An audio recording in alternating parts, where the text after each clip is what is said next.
gimana kabar kalian semua? Semoga kalian sehat selalu ya.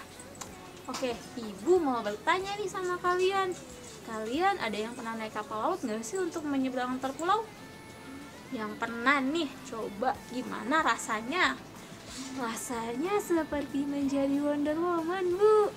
Gak dong, gak ya. Nah, saat kalian menaiki kapal laut di tengah laut itu, kalian merasa tubuh kalian seperti terombang-ambing gitu gak sih? Kalian juga merasa tubuh kalian tuh seolah-olah itu naik turun gitu kan? Ya enggak? Ya dong. Tapi kalian tahu gak sih apa penyebabnya? Ada yang tahu? Betul sekali. Penyebabnya yaitu adalah gelombang air laut. Tentunya kalian gak asing kan sama kata gelombang? Ya dong.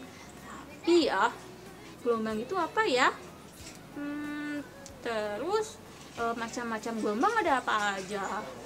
Lalu besaran fisis yang ada pada gelombang mekanik ada apa aja? Nah, untuk tahu jawabannya, simak terus videonya sampai selesai. Apa itu gelombang? Oke, gelombang sendiri itu merupakan getaran yang merambat. Nah, pengertian lain dari gelombang itu merupakan getaran yang merambat dari suatu titik ke titik yang lainnya melalui suatu media atau ruang hampa. Getaran yang merambat ini menghantarkan energi dan bergerak dalam kecepatan tertentu, namun tidak menyeret materi atau media yang dilewati. Jenis-jenis gelombang. Jenis-jenis gelombang sendiri itu dapat dikategorikan atau dikelompokkan menjadi 3. Yang pertama yakni berdasarkan pada medium perantaranya. Lalu yang kedua berdasarkan pada arah getarnya, dan yang ketiga berdasarkan pada amplitudonya.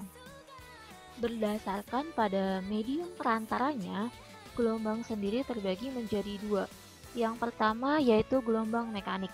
Nah, gelombang mekanik sendiri yaitu gelombang yang membutuhkan medium untuk merambat. Artinya, jika tidak ada medium, gelombang tidak akan pernah terjadi.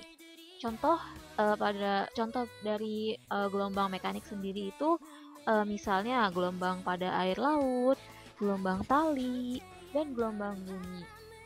Lalu yang kedua ada gelombang elektromagnetik. Nah, kebalikan dari gelombang mekanik, gelombang elektromagnetik sendiri yaitu gelombang yang tidak membutuhkan medium untuk merambat. Artinya, gelombang bisa merambat dalam ruang hampa sekalipun. Nah, contoh dari gelombang elektromagnetik sendiri ini misalnya pada gelombang cahaya, terus sinar matahari, gelombang radio, sinar X, sinar gamma, dan sinar UV. Yang kedua, berdasarkan pada arah getarnya, gelombang sendiri juga terbagi menjadi 2. Yang pertama ada gelombang transversal. Gelombang transversal sendiri merupakan gelombang yang arah getarnya tegak lurus dengan arah rambatannya.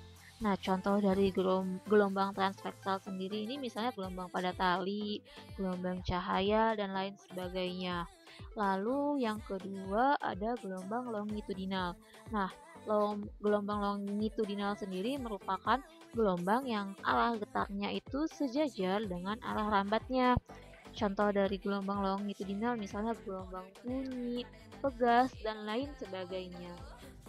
Lalu yang ketiga ada jenis gelombang berdasarkan pada amplitudonya. Nah, jenis gelombang berdasarkan pada amplitudenya itu terbagi juga menjadi 2.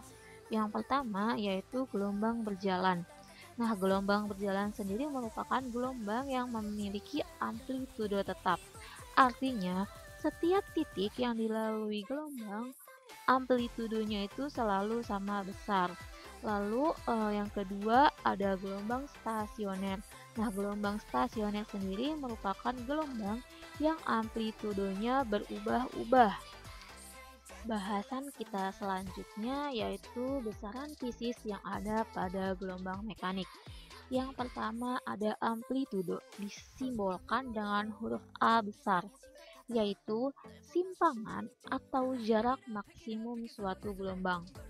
Lalu yang kedua ada panjang gelombang atau lambda. Dalam kurung itu dibacanya lambda ya. Nah, panjang gelombang sendiri merupakan jarak yang ditempuh oleh satu siklus penuh gelombang. Jika ditinjau dari gelombang transversal, panjang gelombang adalah jarak antara dua puncak yang berdekatan atau jarak antara dua lembah yang berdekatan.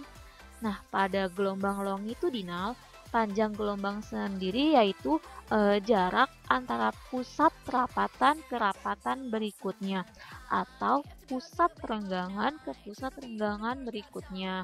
Nah, amplitudo dan panjang gelombang ini memiliki satuan yang sama, yaitu satuan meter.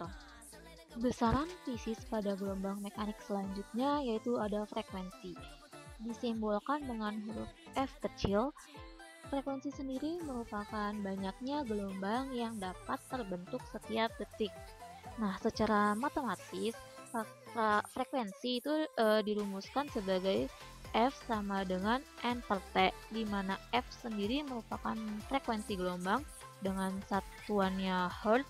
Terus ada N sendiri merupakan jumlah gelombang yang terbentuk, dan T merupakan waktu tempuh gelombang dengan satuannya yaitu second atau detik. Yang keempat ada periode gelombang, disimbolkan dengan huruf T besar. Periode sendiri merupakan waktu yang diperlukan untuk menempuh satu panjang gelombang. Nah, periode juga bisa didefinisikan sebagai waktu yang dibutuhkan gelombang untuk melakukan satu kali putaran. Nah, secara matematis periode itu dapat dirumuskan sebagai berikut, yaitu T besar sama dengan T kecil per N, atau dapat juga ditulis dengan T besar sama dengan 1 per F atau 1 per frekuensi, di mana T besar sendiri merupakan periode gelombang dengan satuannya second atau detik. T kecil merupakan waktu tempuh gelombang dengan satuannya second atau detik, dan N sendiri merupakan jumlah gelombang yang terbentuk. Dan besaran fisis yang kelima ini ada cepat rambat gelombang, disimbolkan dengan huruf V kecil. Nah, cepat rambat gelombang sendiri merupakan panjangnya jarak yang ditempuh oleh gelombang tiap satuan waktu. Secara matematis itu dirumuskan sebagai berikut, yaitu V sama dengan lambda dikali F. Dapat pula dirumuskan sebagai berikut, yaitu V sama dengan lambda per T, di mana V sendiri merupakan cepat rambat gelombang dengan satuannya meter per second. Lalu ada lambda sendiri merupakan panjang gelombang dengan satuannya meter. Lalu ada F sendiri merupakan frekuensi gelombang dengan satuannya Hertz, dan ada T sendiri merupakan periode gelombang dengan satuannya second atau detik. Terima kasih sudah menyaksikan video ini sampai selesai. Kurang lebihnya saya mohon maaf. Wassalamualaikum warahmatullahi wabarakatuh.